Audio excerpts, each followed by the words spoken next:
So we're going to proceed on a panel on a fascinating topic, which is sometimes suffers from a lack of awareness in terms of the general public, but that lack of awareness doesn't reflect the relative and specific and strategic importance of the outer space domain. And we will hear a little bit about that in a moment from Paul Meyer. Before we begin, I want to, on behalf of my good friend and colleague, Dr. Jessica West at Project Plowshares, express our regrets that she could not be here. She was slated to be on the panel. She's quite the expert on outer space security and has been following very closely key multilateral efforts related to outer space security and intended to be here, but in the end, that was not possible. So she sends her regrets and hopefully we'll hear from her at another time. Paul will do most of the talking, and we will be very well served by that, who knows the outer space security file very well. But just to set the context a little bit, I mean, first, as I've already stated, and I believe I mentioned at the outset, it is a strategic domain. Despite don't be fooled by the physical distance between that domain and where we are right now. It is a very strategic domain for a host of functions here on Earth, not just related to the military. Much like I think we've acknowledged that the new emerging technologies can have marvelous benefits for humanity, including in the fields of medicine and others, outer space security, space assets also yield very concrete social and economic benefits for humanity. And we use them every day, whether or not we're aware of the space linkage. And we're, for banking, for telecommunications, for agriculture, for weather forecasting, for search and rescue operations, space is there and it's vital. But it is vitality that makes it so precious and creates a need really to protect it and be aware of the things that may threaten it. So while it provides these benefits, at the same time, space is a domain of strategic competition, including military. It is used routinely for reconnaissance, surveillance, intelligence, through support, precision targeting, you name it. There has been no overt conflict in outer space, but it's not an inconceivable possibility. There have been normative efforts. I will not detail them, but the key piece of legislation for outer space security is still more than 50 years old, from 1967, the Outer Space Treaty, and there's conversations and efforts and open-ended working groups and a bunch of acronyms from the United Nations about just efforts at having a conversation about outer space security. So to tell us a little bit about the dynamics and some of the implications of these dynamics, we have Paul Meyer here with us. So Paul, the floor is yours. Thank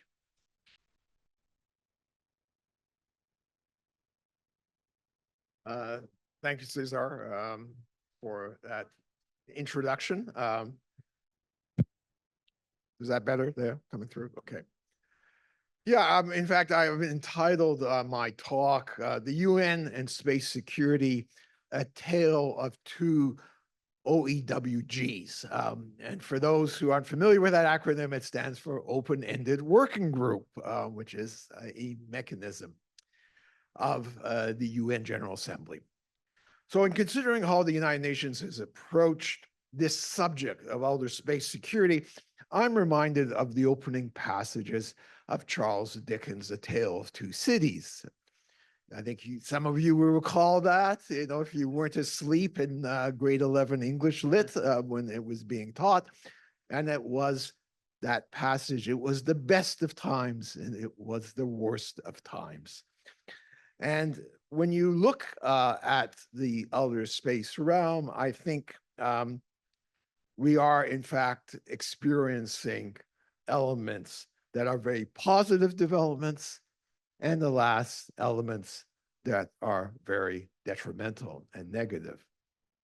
On the positive side of the ledger, the world is benefiting enormously from ever-increasing array of space-enabled services, from telecommunications, broadband internet connectivity, to ever more precise remote sensing applications, covering just a wide array, everything from tracing Western pine beetle devastation to forest fires, to rainforest depletions, to tracking illegal fishing fleets. I mean, it's just an amazing array of capabilities now permitted to us because of satellite-based remote sensing. Unlike previous eras, this growth in capacity is being driven by the private sector, essentially, with SpaceX and Starlink operations being a principal example. This was a statistic that I found kind of amazing, but it's also an accurate reflection of what's been happening over the last few years. And that is that SpaceX, Elon Musk's corporation, accounts now for 2/3 of all active satellites. There's approximately 9,000 active satellites in orbit, and some 6,000 belong to Mr. Musk's.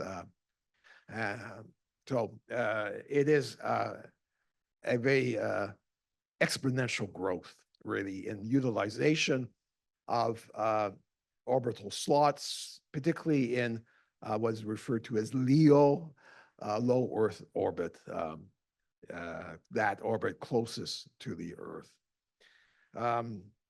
We now have NASA contracting with SpaceX and indeed Boeing, two corporations, to provide spacecraft to transport astronauts and supplies to the International Space Station. A station, by the way, which continues as a symbol of international cooperation in outer space, despite the many, geopolitical tensions that have occurred over the years. The increased use of space obviously raises questions about how it is to be governed and secured. And as Cesar referred to already, we have a foundational treaty from 1967 in the Outer Space Treaty. 115 states parties, pretty widely accepted, and it sets up a special status for outer space, a status of a global commons, an area not susceptible to national appropriation or sovereignty claims of sovereignty. And I'd like to point out to students and others, think how significant that is from a conflict prevention perspective. How many wars and conflicts have been fought here on Earth over territorial disputes or clashing claims of sovereignty. And I think you can appreciate that the founders of the Outer Space Treaty were making an effort, a significant effort, at conflict prevention. And coupled with that is the explicit injunction that space activity should be for peaceful purposes and, quote, in the interests and for the benefit of all countries. And that orientation towards peace and cooperation, terms perhaps we don't hear enough about today, was enshrined in that convention. And it went on to be explicit in that orientation in banning any orbiting of weapons of mass destruction in outer space and forbidding any military installations on the moon or other celestial objects. So it also is replete with the promotion of cooperation, the sense that states should be, those who had the capacity to explore space should be sharing the results, the scientific, technological results with other countries. And there were provisions there for consultations, for visits to facilities. I recommend a reading of the Outer Space Treaty at a time when, unfortunately, a number of other areas of potential international security concern are bereft from legally binding instruments or really firm governing arrangements. So the popular will, the will of the states, the members of the United Nations, are fairly clear in that the concept of a prevention of an arms race in outer space. Again, alas, another acronym, PEROS. It's easier than having to spell that out each time. But that as an objective in the international community has been reaffirmed on an annual basis through a resolution at the UN General Assembly, most times with universal support. Occasionally when the U.S. has been in a bad mood, it abstains, or I think on one occasion it actually cast a null vote. But generally, and most recently, this resolution is passed without a vote, consensus. Again, if you will, a manifestation of the general orientation of the international community, that indeed an arms race in outer space would be a grave danger to international security and peace, and that it has to be prevented. And it goes on to suggest that the Outer Space Treaty, however vital, can and should be reinforced and made more effective through further negotiations. It's not explicit about what those further measures to be negotiated is the language of the resolution. It's not prescriptive of what those further measures should be, but it's clear that there's a need in the interest of preventing an arms race in outer space, and obviously by extension, conflict in that realm, that more should be done. We might well add that this consensus policy, a stance on the way forward, is, I think, an item on the positive side of my ledger, my virtual ledger there. But there's the issue that there's been little agreement on what form those further measures should take. Okay. And that issue of what the further measures should consist of and their status has bedeviled the international community ever since the agenda was first formally added to the agenda of the UN General Assembly and the Conference on Disarmament in the early 1980s.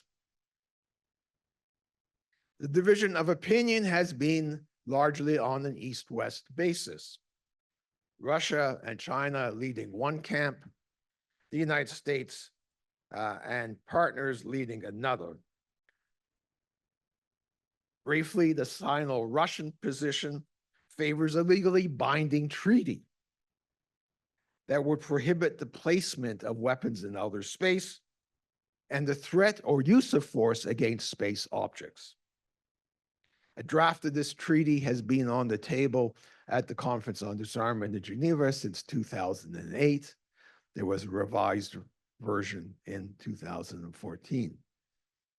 And without digressing too much, I'll just recall that the Conference on Disarmament has not been able to engage in a formal program of work since about 1996, when it last had an achievement. And so that draft treaty remains on a table, dare I say, gathering some dust in the Palais des Nations, without there being, in fact, an authorized process for discussing and, dare I say, developing or negotiating that treaty. And part of that relates to opposition to that course of action, particularly championed by the United States, but echoed by some of its allies. And they have felt that this is the wrong avenue to pursue at this stage. What would be preferable, more feasible in their estimation, is a series of politically binding versus legally binding measures under the rubric of transparency and confidence building measures, TCBMs, for those who want an acronym. And they've criticized the Sino-Russian draft treaty for a number of reasons. One in their view is it fails on definitions in terms of what a weapon could be. It suggests that it also lacks verification provisions.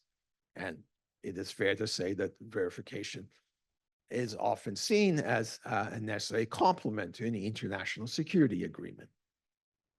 And it's not that the Chinese or Russian delegations dispute that, but say you could develop a verification protocol at a later stage once you had sort of decided on the content of the agreement.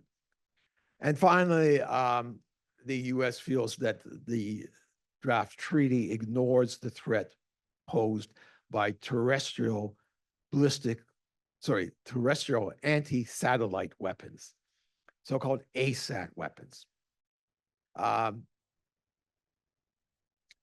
And the Chinese and Russians offer a rebuttal to that critique, and it's there. And, you know, one of their things, for instance, they would say is, well, since it prohibits the threat or use of force against a space object, you know, that would then render any attack from the ground against a space object a prohibited activity.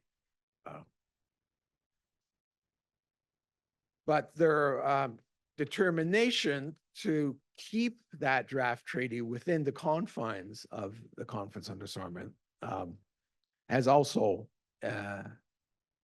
in my mind, been a curious and problematic diplomatic posture, because it, in a sense, given the paralysis of the conference, has almost also condemned the possibility of making some progress.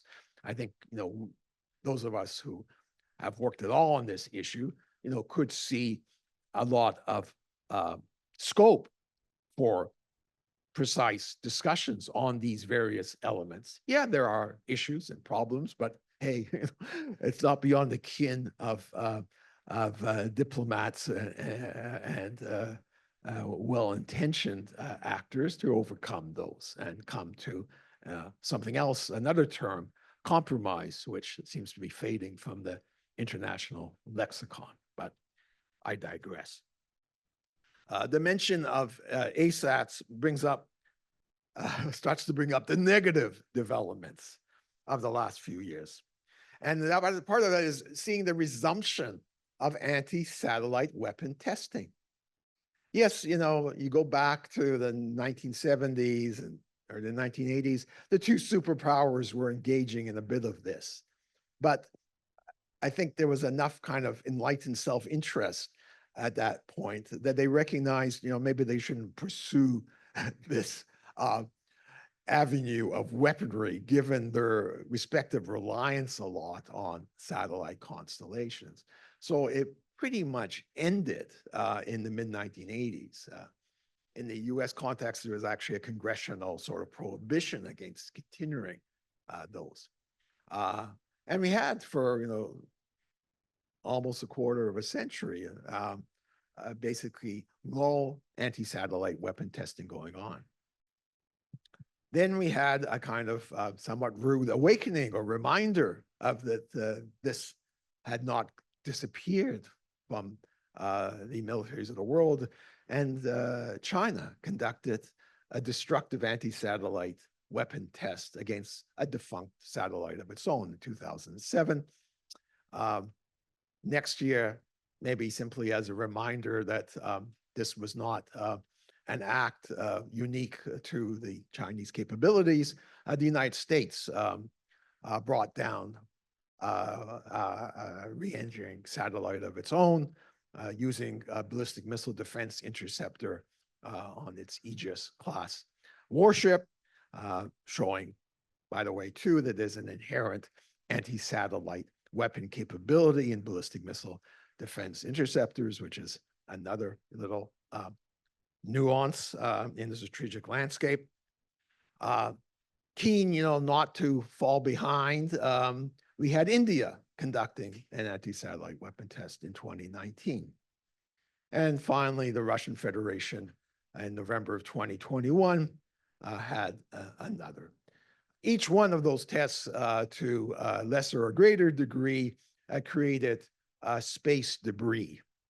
And you may not be aware that space junk or debris is already a problem. The latest figures, I believe, something like 35,000 trackable space debris objects, usually those that are at least 10 centimeters in size and larger.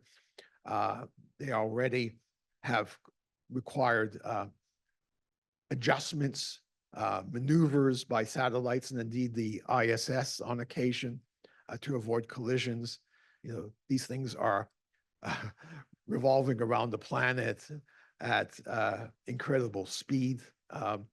And a little undergraduate physics, you know, they may be small in mass, but at those velocities, they carry quite a punch. So here again, we have an existing hazard of space debris. Obviously, any destructive anti-satellite weapon would just add to those hazards, those risks. The resumption of that ASAT testing coincides with a sharp deterioration of relations between the leading space powers, namely the United States, China, and Russia, occasioned as well by the war in Ukraine. And it has, you know, generated sharp accusations that the other side is bent on weaponizing outer space. And this strikes is always, you know, the other guy who started it sort of effect that comes in. A salient example of the mistrust is the accusation made by the United States this spring that Russia had developed a nuclear weapon that could be deployed into space. Any such development would, of course, be a flagrant violation of the Outer Space Treaty, which, as I pointed out, has a firm prohibition against orbiting nuclear weapons or any other weapon of mass destruction in outer space. And Moscow, of course, denies any inclination to do this. This April, Washington attempted to engage the UN Security Council and have it adopt a resolution reaffirming the ban on nuclear weapons. Russia viewed this initiative as a hostile act and vetoed the resolution when it came up for a vote in the council. This came after Russia attempted unsuccessfully to amend the prohibition to exclude all weapons in outer space, a position which goes beyond the existing text of the Outer Space Treaty. And despite its popularity in many quarters, such an extension is currently opposed by the United States. This episode underscored the ugly state of relations between Russia and the United States, which complicates making progress on space as well as on wider security files. The pendulum at the United Nations seems to swing back and forth between positive and negative results. A group of governmental experts, GGE, yet another mechanism of the UN in its security deliberations, basically a smaller group, 20 to 25 experts nominated by nations that are set a certain amount of time, normally 2 years, 3 or 4 sessions within that period, to try to come up with recommendations relating to a security issue or problem. If they can all agree on it, it runs on the basis of consensus. There was one on possible legally binding aspects of a Paros treaty that did manage to get consensus approval this year, notably because the previous GGE on the same subject had failed to get agreement. This is in 2019, because frankly, the US representative on that body nixed it in the 11th hour. So again, the vagaries of the politics being played, you know, underneath on the surface, sort of objective efforts to assess what might be done to enhance outer space security.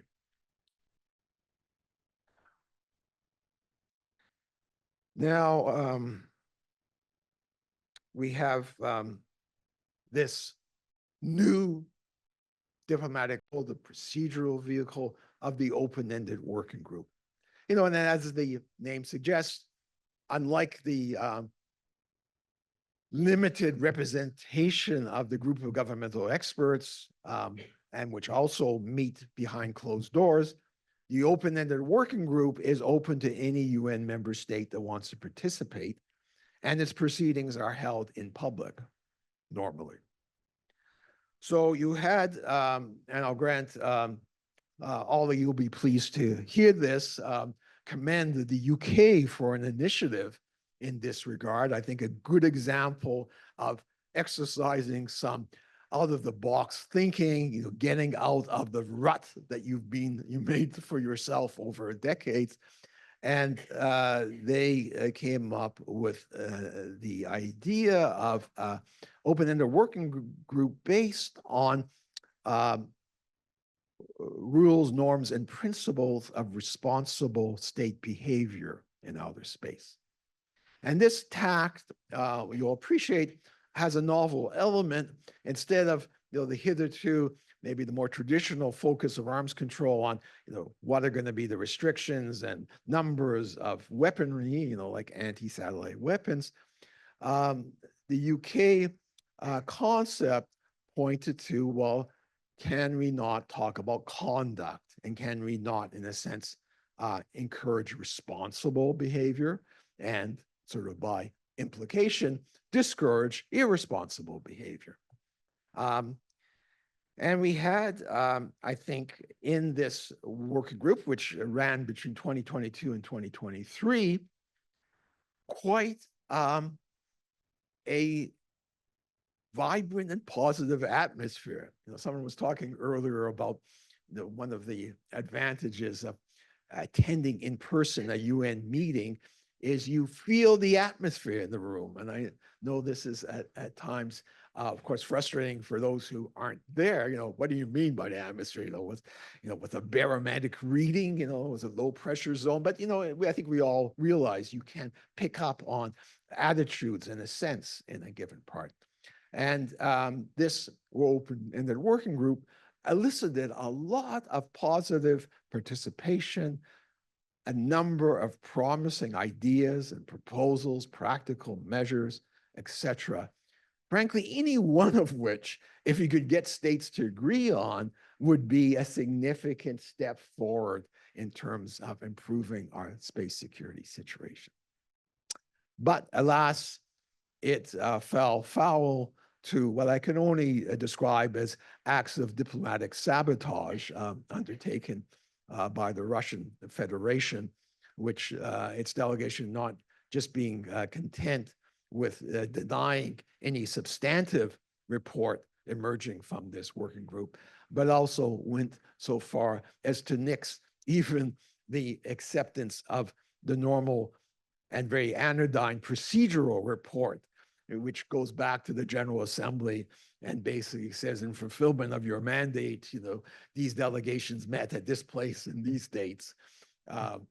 So that, alas, was kind of a manifestation of an animus that we have to recognize is plaguing prospects for moving forward. This unpromising backdrop was further exacerbated at the General Assembly last fall when you had two competing resolutions on space security follow-up were put forward and adopted, authorizing not one, but two new open-ended working groups, one that would operate in the 2025-2026 timeframe and was essentially a continuation of this earlier working group I just described on reducing space threats through norms, rules, and principles of responsible behavior, and which was supported by the United States and partners. But the other, put forward by the Sino-Russian camp, stipulated an open-ended working group with a 4-year mandate. This is really pretty unprecedented. That's a very long mandate. It very rarely occurs. So running from 2025 to 2028. And it was to pursue on these parallel tracks the same subject matter. Evidently, this will not help policy coherence of the United Nations. It will not assist the UN in managing its limited resources, supporting these two parallel organizations. And, as we meet, the first committee, the Disarmament International Security Committee of the General Assembly, is in session in New York, and I'm looking to see what they might be able to produce there in terms of, as many delegates have already expressed, their desire, can't we show that modicum of flexibility that we consolidate around one process for talking about space security? Yes, by all means, bring in your different perspectives, but let's be efficient and effective in our processes. I don't know if states are going to be mature enough to overcome some of the hostility in the policy positions they adhere to, but frankly, it augurs poorly for any agreement in the near term to enhance the security situation in outer space. This, in turn, will undermine the hopes of most non-governmental stakeholders. And remember, there's a vast and growing community of non-governmental stakeholders in maintaining space as a secure and safe operating environment for that ever-growing number of constellations.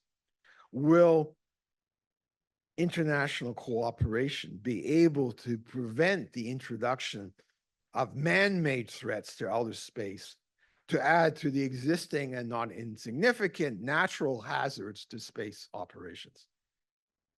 So as I mentioned, there's some process. I would like to think that a degree of rationality will emerge and that we'll have some consolidation rather than duplication of the two processes. But I'm not taking any bets on that outcome. As Yogi Berra once remarked, prediction is difficult, especially when it involves the future. But if I had to project a probable future course for space security diplomacy at the international level, it would probably be more of the same. A mix of competing diplomatic processes, more geared to its members scoring debating points against adversaries, rather than seeking compromises and common ground necessary to support practical measures. As in other spheres of human activity, it may require the ultra space equivalent of a train wreck to propel states to set aside their differences sufficiently to allow agreement on cooperative security measures and sustain the fragile environment of outer space for peaceful purposes. Thank you.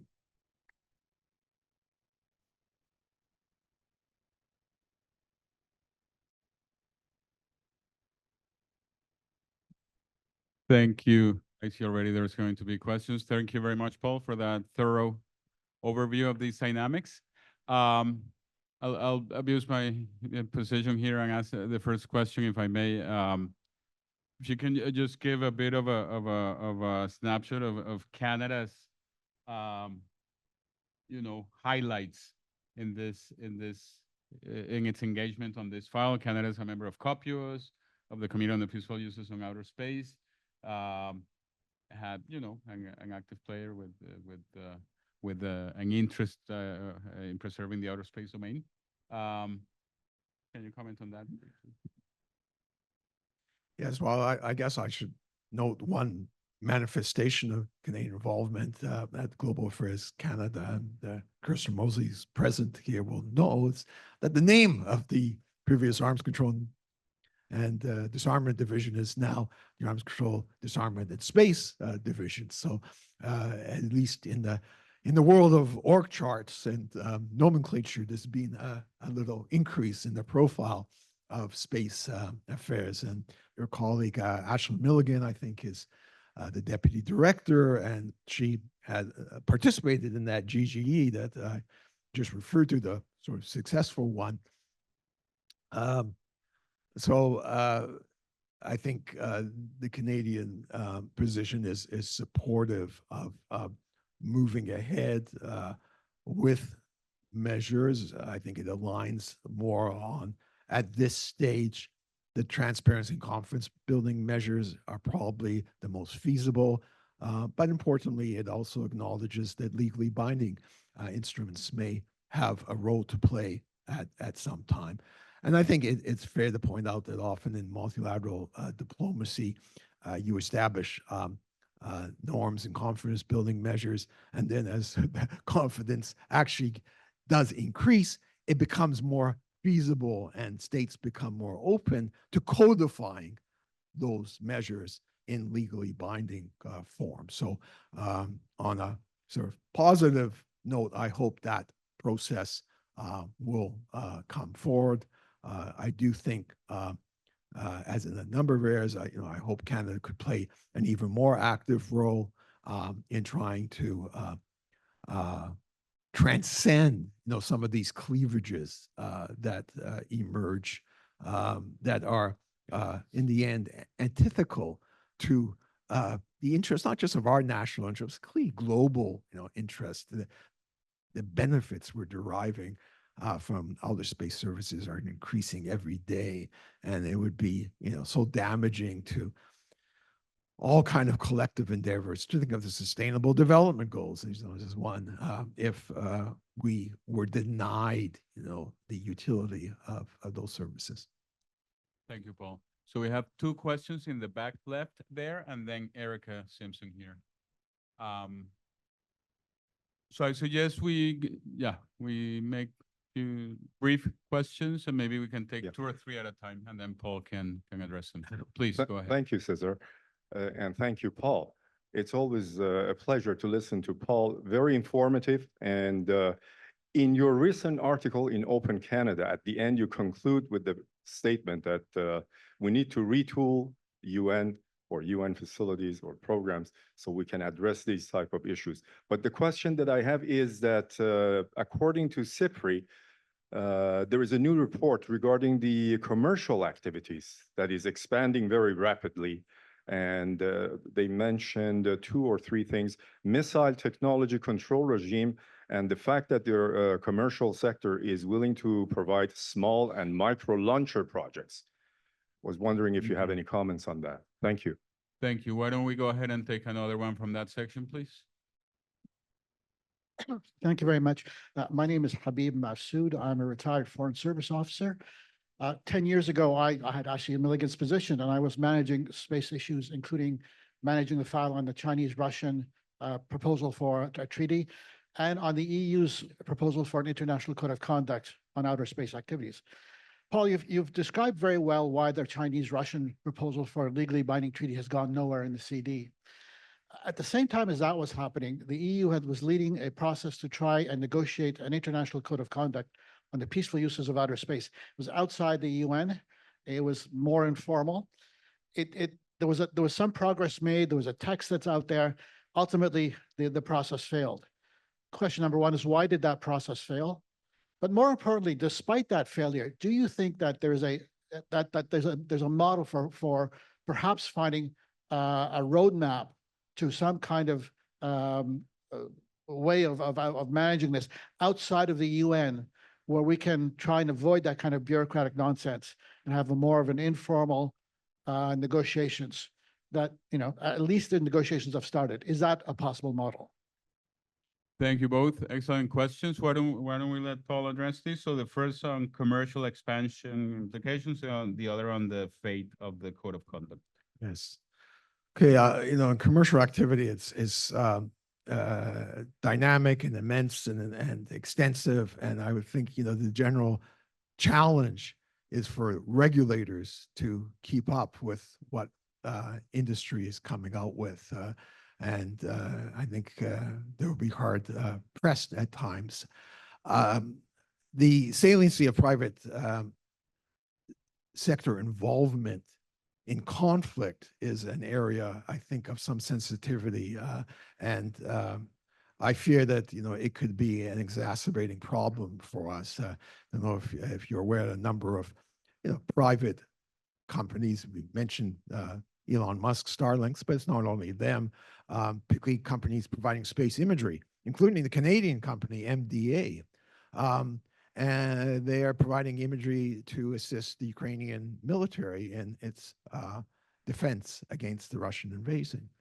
Well, as Russian representatives have pointed out in that open-ended work group I was describing, is that puts them in the status of legitimate military targets for operations. And I don't think many of those companies were particularly conscious that that might be their fate. Now, Russia hasn't acted upon that, but I do think it does raise significant questions under international humanitarian law of armed conflict, if you will, as to where do private companies cross a red line in terms of becoming, active belligerents or support for a belligerent in a conflict. It's interesting you recall the EU Code of Conduct. I spent an hour, trying to follow that. And why it failed, I would suggest two principal reasons. Though I think, you could do a whole study for a good IR, seminar on this. One is the Made in Brussels label. It came through what is referred to at times as a hub and spoke approach to consultations, i.e., the EU team would consult with a number of countries, spacefaring countries, and then go back to Brussels and come up with the next revision of the code. And perhaps not surprisingly, a number of those other countries, be they be in Delhi or Beijing or Moscow, didn't see their input being reflected. And I think that speaks to this issue. I mean, you mentioned outside the UN, there are perils going outside the UN. One of that is you can lose legitimacy because that's the universal body. And, believe it or not, often states don't want to adhere to arrangements or particularly commitments that they feel they did not have an equitable influence or voice in shaping. And the other is, dare I say, diplomatic fumbling. Basically, the EU External Action Service didn't know what to do with this initiative. They went through personnel changes. There were long periods where there was no consultation happening.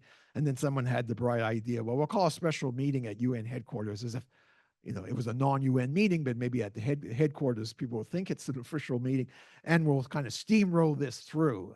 Well, it didn't work. And the BRICS countries in particular said, no way, Jose, and we are, if you want such a code, we're not saying we're opposed to the principle of a code of conduct, but it's going to have to be negotiated under the UN consensus mandate if it's going to have any credibility. So that's my suggestions as to why it didn't pan out. I would like to note, though, one really good feature of that code was it provided for annual meetings of the subscribing states.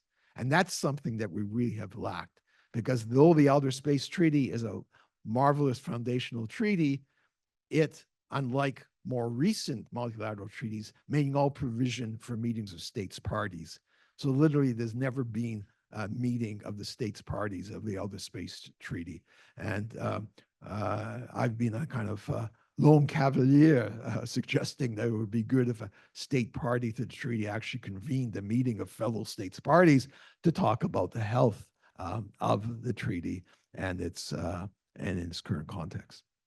Thank you, Paul, and thank you for both excellent questions. And if I may, just on the code of conduct, which I also followed a little bit, the realization, which is perhaps stating the obvious, that in these matters, the process is all as important as the substance itself. You know, it could have been objectively a good outcome, and still, if it wasn't consultative and there was no investment from the get-go, it was sort of doomed to fail. Erica, apologies. I know in the back. Sorry. Yeah, we'll get to you. Thank you. I have a question about Trump's Space Force and the U.S. ballistic missile defense project. And my question relates to Paul Martin, came down to my university where I'm a professor of international politics and spoke. And he said that the best decision he ever made was to say no to the United States request to Canada to participate in the ballistic missile defense project. So he's very, very proud of that. And I note that we have a speechwriter of Paul Martin here. And the next question is from Alex on the future as well. So my question is, if Donald Trump wins and they ask us, and Pierre Poilievre is the prime minister, will we say no again or not? I don't know. Okay. And I don't know either. But I would note that the opposition, of course, wasn't only under Martin's government. It was under Brian Mulroney's government. It was under Jean Chrétien's government. And earlier efforts to sort of entice Canada to participate in ballistic missile defense were turned down. And it related to a big emphasis at that time in Canadian thinking, which was the non-weaponization of outer space. We wanted to preserve outer space. And it was felt that elements of the enthusiasts for national missile defense in the US were also talking about space-based interceptors. And we didn't want to see that occur and thought it was best. There was also the issues, and they underline everything since the ABM Treaty was abrogated in 2002, is you can't deny the relationship between offense and defense. And in a sense, some of the powers have been pretending that they can. The US rejects any kind of negotiated constraints on missile defenses. Is it any wonder that Russia and China feel they have to build up their offensive missile resources in response? It's a pretty basic logic there. And alas, there are trillions of dollars caught up in it, not to mention, possible Armageddon if the system fails. Thank you. And that the scientific community, including in the US, have pointed to those holes, in the BMD system with facts in hand. But policy hasn't followed science. In the back, please. Thank you for your patience. Hi, Alexander Morrison. I'm a physicist, so I'm sort of new to this whole sphere. My understanding is that sort of ICBMs, by their basic mode of operation, this is regarding nukes in space, by their basic mode of operation, they, follow at least a suborbital trajectory, like they're in space already by some definition. I'm just wondering if there's any sort of functional or strategic advantage to having a weapons platform in space as opposed to close to space. Like, it seems like it would be more expensive, more complex, and do nothing but sort of posture internationally and not provide any actual defense sort of advantage. Yeah, well, you probably know ICBMs and trajectory go through space, and the efforts at ballistic missile defense, you'll see references to mid-course interception. And what they mean by mid-course is in the realm when the missile reentry vehicle is in outer space. Now, the physicists will also tell you that that makes the problem of interception very, very difficult because it's very cold in outer space, and you have also a frictionless vacuum. So the sorts of phenomena that would help distinguish a warhead from a decoy or decoys in reentry vehicles is not present in that, and therefore the effectiveness of any missile defense is very suspect. And even I think the MDA, the Missile Defense Agency, doesn't claim more than about a 50% success rate on its interceptions, and it's never really made it evident if those tests are conducted under realistic conditions. They would entail countermeasures and the like. It, you know, from Reagan's SDI, et cetera, it's really been a puzzle, I think, to the scientific community of what would provide any advantage, and the costs and physical obstacles to mounting weapon systems in outer space you think would have been a deterrent enough. But you know, it comes up every so often, and you have this kind of, in my mind, rather perverse, you know, sense of the military wanted to claim the high ground, and of course, there's no higher ground than outer space. I think we have time for one last question, if there is one. Sylvie, please.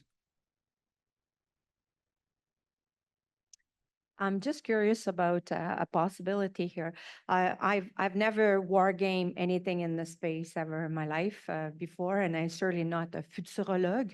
But it seemed to me that you know, our world would come to like a crash and crisis and very chaotic situation as few of these satellite controlling our cell phones, you know, would ever smash with each other. So I'm kind of curious about where is the corporate world in this? Like, do they have a forum like maybe Davos, you know, that has looked at this possibility, and do they have a platform to come in and say, for economic reason, you know, this, we need this now? Like, I don't know if the awareness is there, but seems to me that, you know, that chaos would be rampant, you know, so. Yeah, well, I think so you have to rely on kind of, again, the self-interest of the private actors. You know, they have big investments in these assets, and they want to preserve them. And you'll see, and there's something called the Satellite Data Association, if anyone wants to look that up. That's basically an association of operators and owners of satellites. And their view is, you know, keep the government far away from us. We will cooperate among our members. We'll develop more accurate conjunctural analysis is the term, to have collision avoidance, you know, which is the danger. And it's not a purely theoretical danger. In 2009, a American telecommunications satellite collided with a defunct Soviet era surveillance satellite, and it created thousands of pieces of that enduring space debris. So obviously, the owners of this equipment want to avoid that fate, and they're exchanging information. And I think in some ways, that's probably going to be, you know, more effective than, you know, government discussions and regulations, and sort of avoiding the scenarios you were just describing. Okay, wonderful. Thank you so much for that, Paul. And why don't you all join me in thanking Paul for a wonderful presentation?